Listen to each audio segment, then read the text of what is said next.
Let's listen to Albert King playing. This is amazing right here. It's called The Sky is Crying.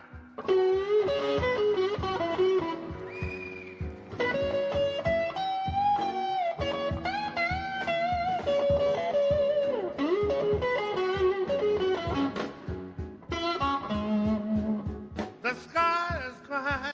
So it's really good to learn a song like that. It's a classic blues, right? And this is one of the songs you can have the most fun with because it's a slow blues. And with the slow blues, it's like a magical kind of song because it's a combination of fast and slow and very dynamic and very explosive as well, right? And 12/8 blues is really interesting because it's a compound time signature, which means there's like two different rhythms kind of going on at the same time. So like 1, 2, 3, 4, like that. 1, 2.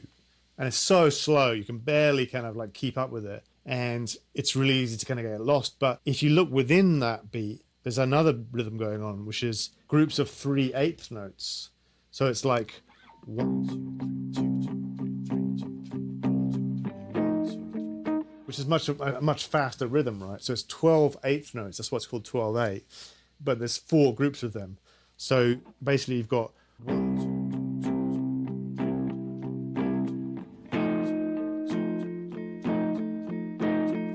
okay. And if you kind of get that subdivision within the beat, it's much easier to play in time, which is really essential for these kinds of songs.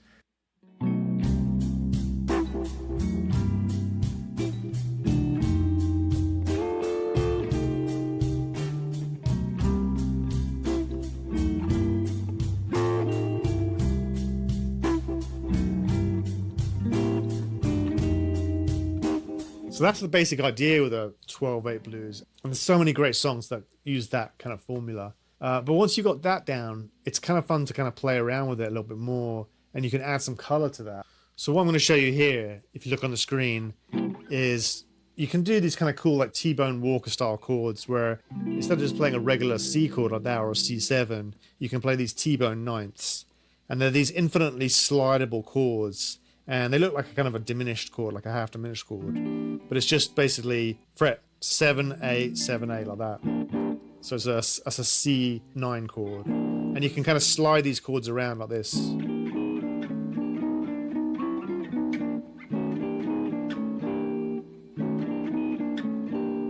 have a great sound, right? So you can use that chord. So that's a C9. And then F9.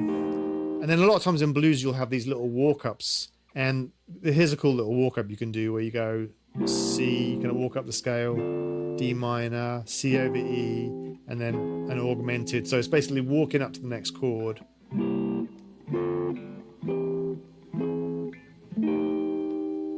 So it's got a beautiful sound there. And then back to the C9.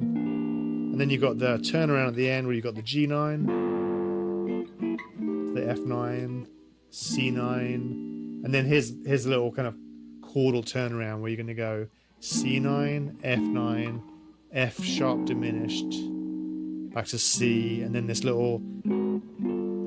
kind of chromatic, you do this little chromatic thing at the end, which happens a lot in blues. So let's try playing around with those chords.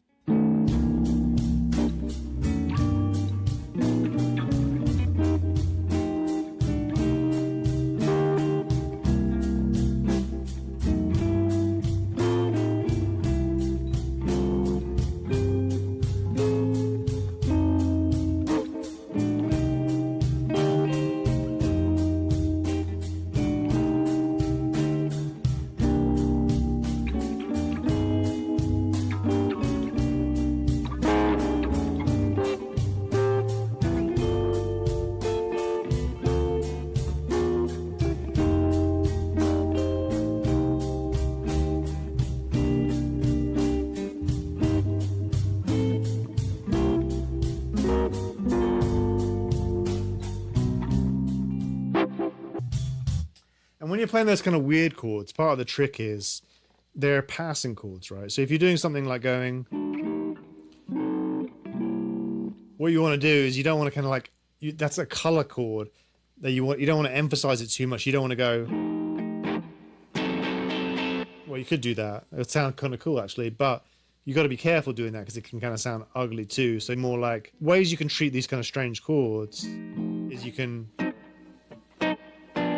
play them staccato, or you can play them a little bit softer, or you can play them just for one beat or two beats. So for example, you can play the F9 and just play one beat on the F sharp. So it's a passing chord. And that same exact principle applies when you're actually soloing. Like a really good way to think of like playing, if you want to go outside the pentatonic scale, is you can use all these kind of like diminished sounds and augmented sounds and things like that. Rather than thinking of them as scales, think of them as chords, but then you play them as arpeggios.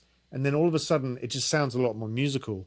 So if I was playing a blues in C, go down the scale,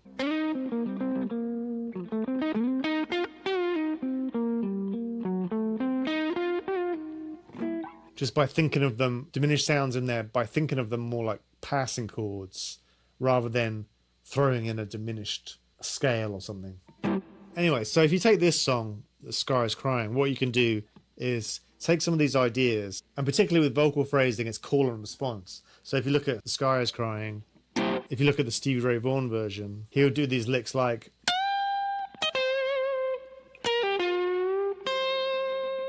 So it's got this vocal-like quality where it's like, which sounds like he's speaking. So that's a great lick to practice there. And if you look at that lick, the rhythm, it almost takes you by surprise. 1, 2, 3, 1.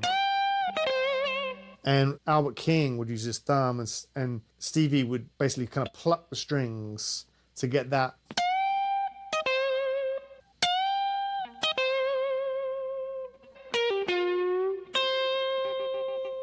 And a lot of that lick is based around the Albert box, which is the upper extension of the blues box. So if you've got your regular blues box here, right, all you've got to do is go up here, just above the blues box. There's this little mini box here, and that's where all these kind of cool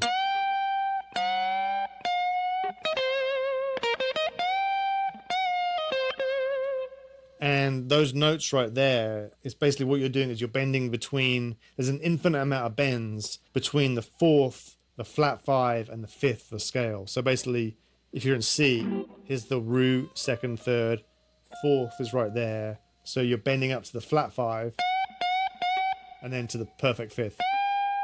And there's a million different kind of micro bends between those two.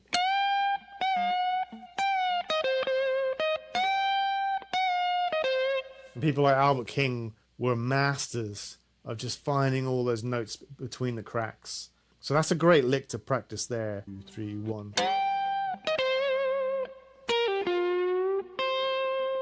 And he does again. 1, 2, 3.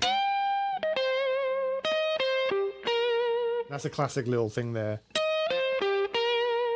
That's leading to the 4 chord.